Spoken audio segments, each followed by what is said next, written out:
إن الحمد لله نحمده ونستعينه ونستغفره ونعوذ بالله من شرور أنفسنا ومن سيئات أعمالنا من يهده الله فلا مضل له ومن يضلل فلا هادي له أشهد أن لا إله إلا الله وحده لا شريك له وأشهد أن محمدا عبده ورسوله اللهم صل على سيدنا محمد وعلى آله وأصحابه أجمعين أما بعد. Mengimami tiang jamaah salat maghrib, insyaallah dimuliakan Allah Subhanahu wa taala. Jadi di dalam kehidupan telik dunia niki, kita niki hidup untuk berjuang. Kenapa hidup berjuang? Karena ada dua musuh nyata kita,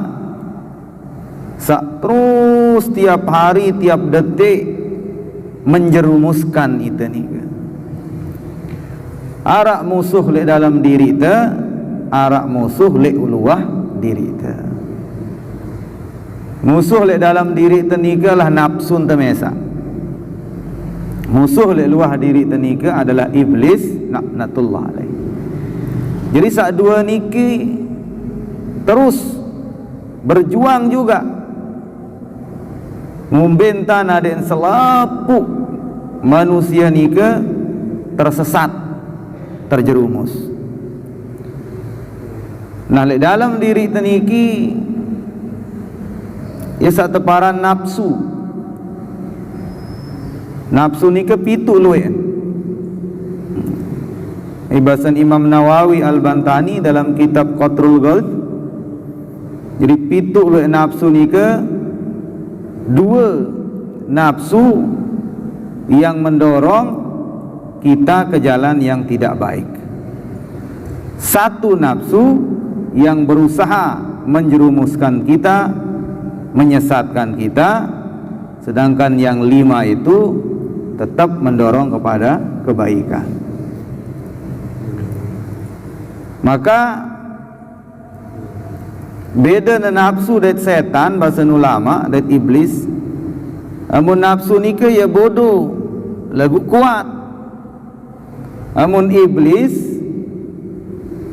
ia lemah, lagu licik. Itu. Nafsu ia bodoh, lagu kuat, marak banteng. Amun iblis ia lemah, lagu licik. Biar pun terkena lemah dengan bang doang pelai, sampai kentut dan bau debenit bang. Makanya nafsu ni ke pertama arana nafsul ammarah bisu. Yang kedua nafsul lawamah. Kemudian nafsu mulhimah. Kemudian nafsul radiyah. Kemudian nafsu mardiyah. Dan nafsul kamilah. Nah, kemudian yang terakhir itu namanya nafsu mutmainnah. Tapi yang di sini yang kita muzakarahkan bahasilah bagaimana nafsul ammarah bisu. Nafsu sak dorong itu gawe, amarah artinya perintah.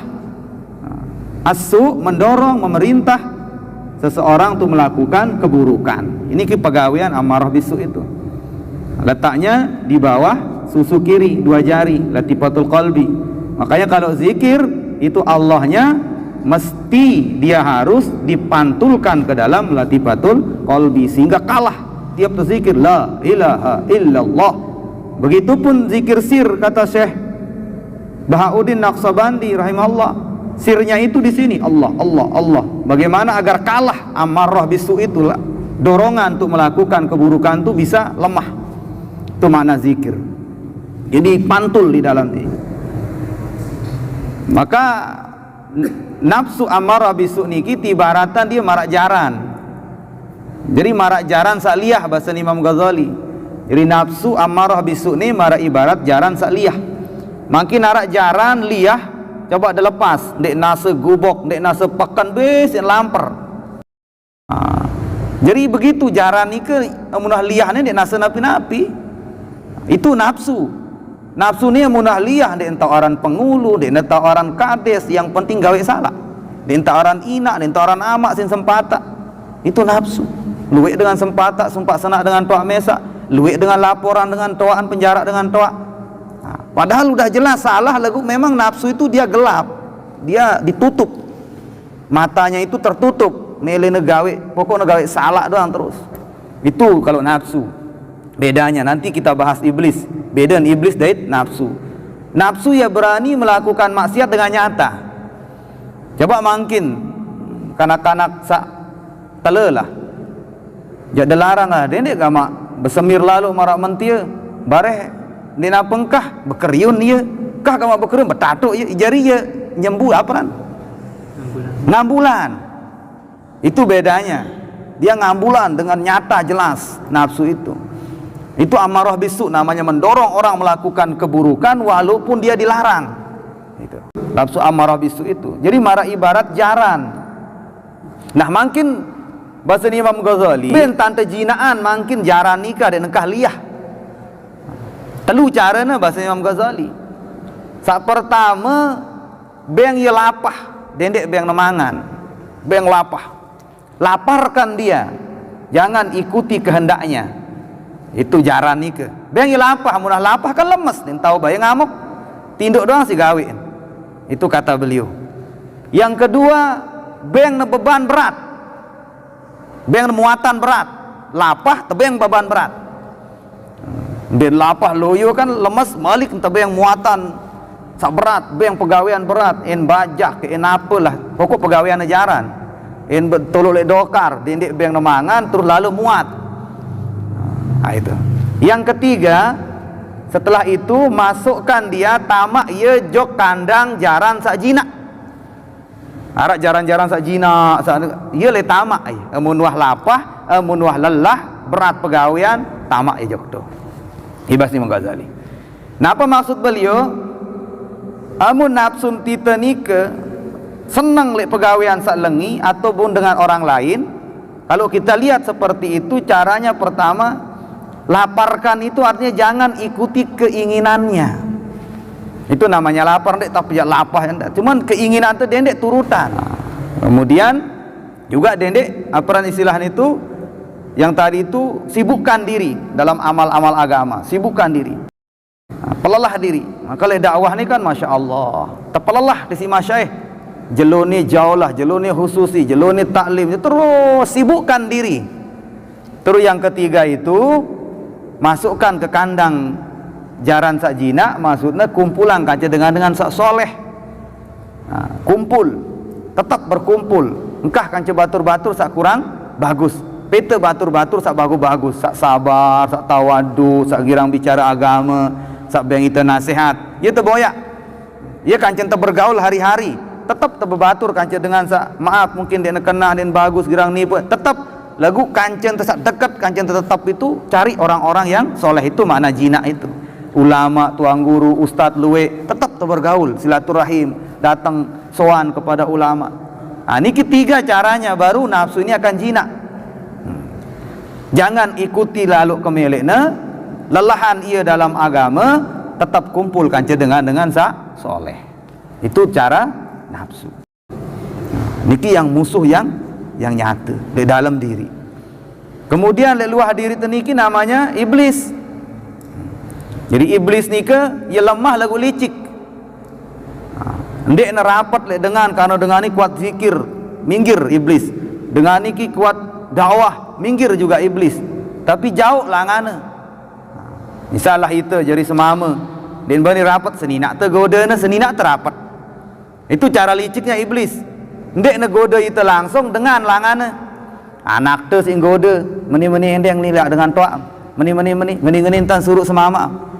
Dia tidak berani dekat sama orang ahli zikir, ahli dakwah misalnya karena ditakuti kalimat zikir oleh iblis, tapi jauh langan si licik.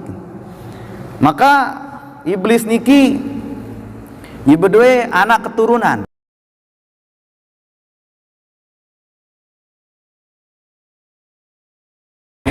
Al-Imam Asyibli dalam kitab beliau Akamul Marjan fi Ahkamul Jan, itu nama kitab beliau, Syekh Sibli.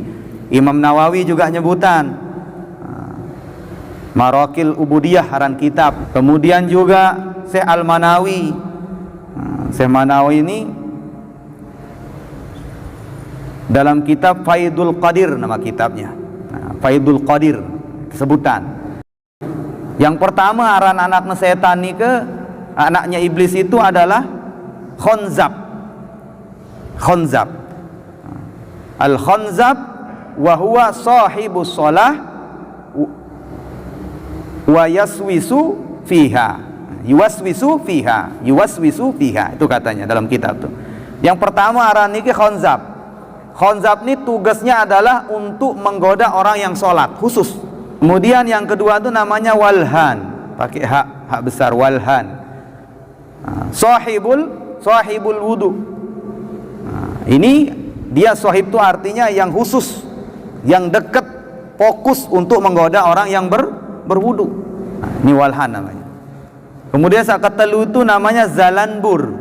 Zalanbur ni wahuwa sahibul aswaq. Tugasnya lepekan. Goda dengan adik nipu berdagang, adik berbohong. Ini 4 berugati nih, berumbau padahal seminggu buang pun esan. Hakalan, memaran tegoreng berat. Ini bagus nih beras nih, tolong nak seolah le atas le bawa beras 1.000 sekilo le atas saja 15 sekilo. Ini Zalanbur IP pegawaian. Jadi dia menggoda, tugasnya di pasar. Kemudian Al-Awar. Al-Awar ni wahwa sahibuz zina, tugasnya untuk menggoda orang melakukan perbuatan zina. Al-Awar namanya. Jadi goda dengan ada yang senang melakukan perbuatan zina. Ngumbentan ada nina lek luah lebih menggairahkan ketimbang istrinya. Ini Al-Awar di pegawaian. Yang mayan sin seriuk nina saluah daripada istrinya.